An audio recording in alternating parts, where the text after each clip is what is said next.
ngayon, hindi natin kailangan ang makabagong propeta o manghula para malaman ang nakakatakot na hinaharap ng ating mundo. Ngunit tulad ng orasan, ang mga prediksyon ng taong ito ay paulit-ulit na lumalabas bawat taon na lumilipas. At ngayon, mula sa pagkakahimlay niya sa libingan, muling nabuhay ang prediksyon ni Nostradamus patungkol sa World War III. Siya ay isang Pranses na makata, astrologo at isang manggagamot at pinanganak humigit kumulang kalahating milenyo na ang lumipas. Siya ay naging isang tanyag sa kanyang kapanahunan. Sa panahon natin ngayon, ang kanyang pangalan ay higit na nauugnay sa kanyang panghuhula, ang kanyang kahangahangang abilidad na mahulaan ang mga kaganapan sa hinaharap. Ang mga hula ni Nostradamus ay inilathala sa isang aklat sa anyong talata, at unang lumabas noong 1555.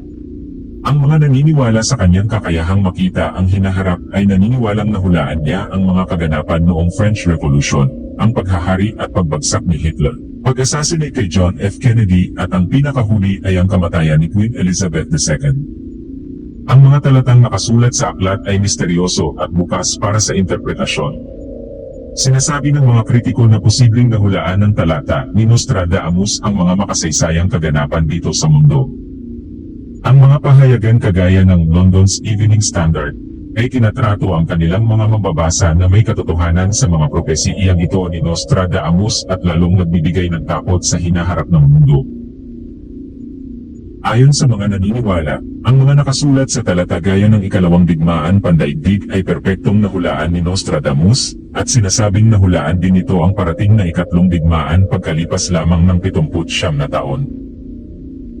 Kung tama at magkakatotoo ang bilang ng taon na yon, ibig sabihin, ang ikatlong digmaan pandaigdig ay magaganap sa taong 2024. Ang isa pang ikinababahala ng maraming naniniwala sa hula ni Nostradamus ay ang paglaganap ng nakakatakot na kabuluhang militar at politika.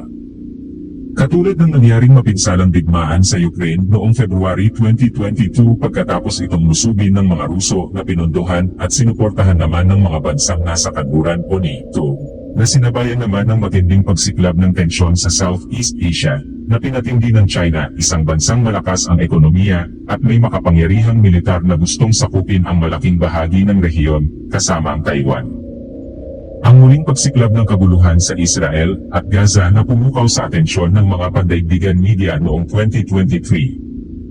Nagbabala naman ang mga eksperto na sa mga kaganapang ito ay magdudulot pa ng mas malawak na di pagkakaintindihan ng mga bansang makapangyarihan na siyang magdudulot ng panibagong pandaigdigang digmaan na may paggamit ng sandakang mapinsalang nuklear. At kung yan ay mangyayari, magkakaroon ito ng malaking pagbabago sa sangkatauhan na di pa natin nararanasan simula pa noon. Nakakabahala ang usap-usapan tungkol sa paglala ng digmaan, dahil hindi lamang ito sa internet lalaganap. Ito ay pupukaw din sa kaisipan ng mga makakapangyarihang leader na siya naman magbibigay ng hindi pagkakaintindihan ng mga iba't ibang bansa. Noong March 2024, ang Prime Minister ng Poland ay inihayag ang kahandaan ng mga Western countries sa napipintong digmaan, dahil sa pagpasok ng Russian missile sa airspace ng Poland.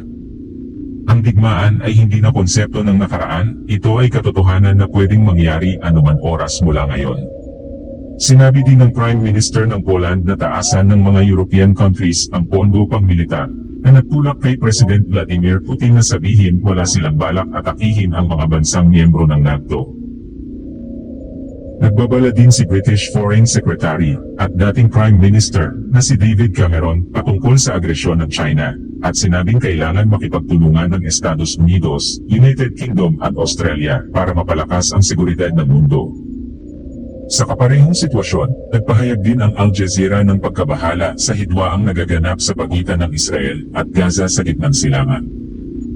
Nakakatakot ang mga nangyayaring ito, subalit panahon na lamang ang makakapagsabi kung ang makalumang talata ni Nostradamus na digmaang pandaigdig ay magkatotoo.